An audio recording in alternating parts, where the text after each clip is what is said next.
Bon, les amis, les amis, les amis. Débrief du match entre la Fiorentina de Moise Kean, la Fiorentina de Rea, la Fiorentina de Yacine Adli face à l'AC Milan. Score final 2-1. Victoire de la Fiorentina. Bien évidemment, victoire de la Fiorentina. Pourquoi? Parce que l'AC Milan se chie dessus comme à son habitude. Rien ne change, rien ne se perd, tout se transforme. Je ne comprends pas. Les amis, là, il y en a certains dans les commentaires, va vraiment falloir m'expliquer ce qui se passe dans cette équipe. Là, je parle sérieusement, les gars. Là, il va falloir m'expliquer parce que je comprends pas. On est capable de sortir des bons matchs, on est capable ensuite de jouer comme du n'importe quoi. Il n'y a aucune régularité, il n'y a aucune constance. En fait, avec Milan, c'est simple. J'ai l'impression qu'on avance d'un pas et on recule de trois. On avance d'un pas, on recule de trois. On avance d'un pas, on recule de trois. Ce qui fait qu'en réalité, on a l'illusion d'avancer, mais en fait, on n'avance pas, on recule, on stagne. On a l'illusion d'avancer, mais on n'avance pas en fait. Depuis le titre qu'on a gagné, où est-ce qu'on en est? Depuis le titre qu'on a gagné, où est-ce qu'on en est? Est-ce qu'on a évolué? Est-ce qu'on a fixé des bases solides depuis ce titre? Le titre, on l'avait gagné en 2021, on l'avait gagné en 2000, on l'avait gagné en 2011. Là, on revient 10 ans après, on le regagne. Mais là, en fait, c'est quoi? C'est des cycles de 10 ans, en fait, à chaque fois, là. Il se passe quoi? Faut vraiment qu'on m'explique. Mes amis, l'AC Milan est un grand club.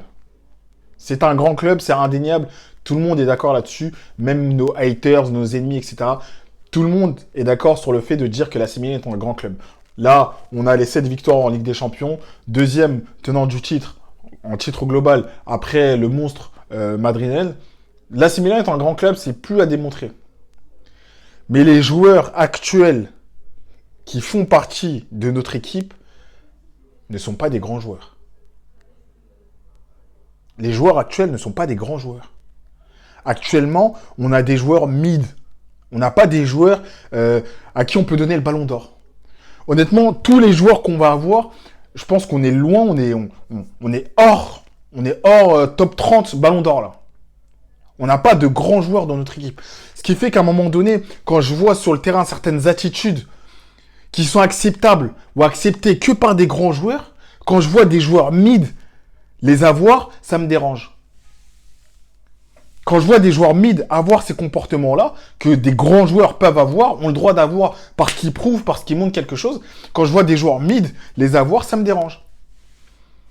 Quand je vois, entre guillemets, la nonchalance aujourd'hui de Théo Hernandez, ça me dérange.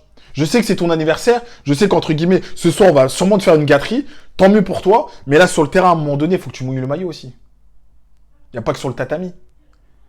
Ce soir, il faut que tu mouilles le maillot. Aujourd'hui, tu aurais dû mouiller le maillot. Le penalty, tu devais le marquer. On a 2 penaltys dans ce match.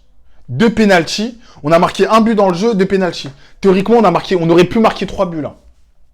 Et au lieu de ça, Adli, mais on se rend compte de ce qu'on a fait avec Adli? Avec Kaloulou, avec Adli? Même si Adli, attention, on va pas commencer à faire, oui, Adli, c'était un génie, incompris, tout ça, etc. Non, moi, je suis pas de cette école-là. Adli, entre guillemets, il était lent. Son souci, c'était la lenteur, il était lent en exécution, etc. Mais c'était un bon joueur, c'était un joueur mid, c'était un bon joueur. C'est un joueur, entre guillemets, au moins qui avait l'amour du maillot. Il était prêt à tout donner pour. Rien que par rapport à ça, à un moment donné, on se rend compte qu'on n'a pas de cœur. Et ça date pas d'aujourd'hui. Hein. La direction de notre équipe, enfin du club, à certains moments de l'histoire, on fait des choix terribles. On se rappelle tous de Pirlo qui voulait renouveler. Le club, entre guillemets, l'a mis de côté parce que trop vieux, ceci, cela. Ensuite, il te sort masterclass sur masterclass à la Juventus. Avec Kaloulou, il va se passer la même chose. Kaloulou, pourtant, il n'est pas si vieux que ça. Il sortait d'une blessure, il revenait petit à petit, mais personne ne lui a fait confiance. Et là, actuellement, ce qui se passe avec la Juve, c'est exceptionnel. C'est que Kaloulou est un pilier, commence à devenir un pilier de la Juve. Alors qu'il était chez nous. C'était un Français, il était chez nous. En fait, on fait que armer les équipes adverses, les concurrents directs. On fait que armer des concurrents directs. Après, la Fiorentina, ils ont une bonne équipe. Hein. Honnêtement, ils ont une bonne équipe. Ça a bien joué au foot. Ils se sont donnés à fond. Ils n'ont pas rougi. Ils méritent amplement leur victoire. Euh, Ils méritent amplement la victoire. Ils auraient même pu avoir un penalty aussi de leur côté. Après, voilà. Là, en fait, pour moi, ce qui va vraiment... Le gros problème, le gros problème, il y en a deux, en fait. Ça va être le défensif et ça va être ça va être l'offensif, en fait. Défensif, offensif. Milieu de terrain, je trouve que c'est toujours cohérent. Je reste sur cette parole-là, je trouve que c'est toujours cohérent. Voilà, je trouve que sur le milieu de terrain, on est plutôt bon. On arrive bien à ressortir les ballons. Mais maintenant, le souci, c'est l'attaque. Entre guillemets, certes, tu ressors les ballons, mais ensuite, tu les donnes à qui? Et la personne qui a le ballon, qu'est-ce qu'il fait? Est-ce qu'on va au bout des actions? Moi qui ai beaucoup critiqué Pulisic la saison dernière, honnêtement, là, cette saison, ce début de saison, il me fait taire. Parce que là, pour le coup, c'est vraiment un sauveur du club, là, pour l'instant. Il est décisif à presque tous les matchs, il se donne à fond, il mouille le maillot. Attention, j'espère qu'on va pas le perdre, lui aussi. J'espère qu'on va pas le perdre, mais là, pour le coup, honnêtement, c'est les joueurs, je suis déçu parce que c'est mid. C'est pas bon, c'est pas bon, c'est pas bon. C'est pas bon, je sais pas s'il y a eu une euphorie parce qu'on avait gagné le derby, le ceci, cela. Là, c'était des points gratuits parce qu'en plus, sur le côté, t'as la Juventus qui fait un match nul. On aurait pu passer deuxième, on se retrouve sixième. Mais sixième, moi, ça me va, hein, je vous dis la vérité. Sixième, j'ai vu sur le classement, sixième. Si à la fin de saison, on est sixième, on va en Ligue Conférence. Et peut-être que la Ligue Conférence, c'est notre niveau. Hein. Peut-être que la Ligue Conférence, actuellement, c'est notre niveau. Donc moi, je suis content. C'est notre niveau, la Ligue Conférence. Parce qu'en Ligue des Champions, on se chie dessus. On perd lamentablement face à Leverkusen, lamentablement face à Liverpool, alors qu'un Liverpool, l'année dernière, se fait balader par un Atalanta. T'as des Leverkusen, entre guillemets, pareil, face à l'Atalanta, ils sont fait balader. Nous, on est là, Et venez pas me parler du coach. Venez pas me parler du coach parce que pour moi, le coach n'a absolument rien à voir dedans.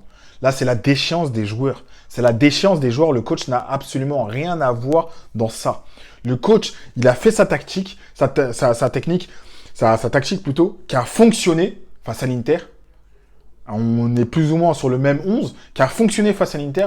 Le problème, c'est les joueurs et l'envie des joueurs. La motivation intrinsèque des joueurs. Je ne sais pas si, parce qu'il y a la trêve internationale, ils voulaient se préserver, pas trop se fatiguer, ainsi de suite. Mais là, honnêtement, il y a un sacré problème d'engagement. Il y a un sacré problème d'engagement. On aurait pu avoir... Là, je vous dis vrai, hein, le prochain match, si on perd le prochain match, pour le titre, c'est fini. Dès octobre, on sait que pour le titre, c'est fini. Parce que là, on a le Napoli qui est premier avec 16 points. On a l'Inter, du coup, deuxième, 14 points. On aurait pu être deuxième. On a l'Inter, deuxième, 14 points. Après, je crois qu'on doit retrouver Udinese, la Juventus. Mais les gars, on aurait pu être deuxième, là. Face à la Fiorentina. Malgré le fait qu'ils ont fait un bon mercato, qu'ils ont une bonne équipe, parce que l'équipe n'est pas dégueulasse de la Fiorentina, faut dire ce qui est. Le fait de récupérer un Moeskin, ça fait du bien, même s'il a loupé son penalty. Ça fait quand même du bien. Un De Gea, ça fait du bien. C'était quand même une valeur sûre pendant plusieurs années dans un grand club européen. Pareil pour Adli. Honnêtement, ils ont fait un bon petit mercato, je trouve. Donc c'est pas... Honnêtement, je ne sais pas où est-ce qu'ils en sont dans leur projet sportif à eux, mais à suivre et ça à féliciter, ça à reconnaître. Mais les gars, sérieusement, jusqu'à quand? Jusqu'à quand on va être patient? Jusqu'à quand? Jusqu'à quand on va voir des joueurs marcher sur le terrain, glisser, avoir des attitudes nonchalantes? Jusqu'à quand? Jusqu'à quand on sera concurrentiel? Sur le côté, là. Vous avez vu les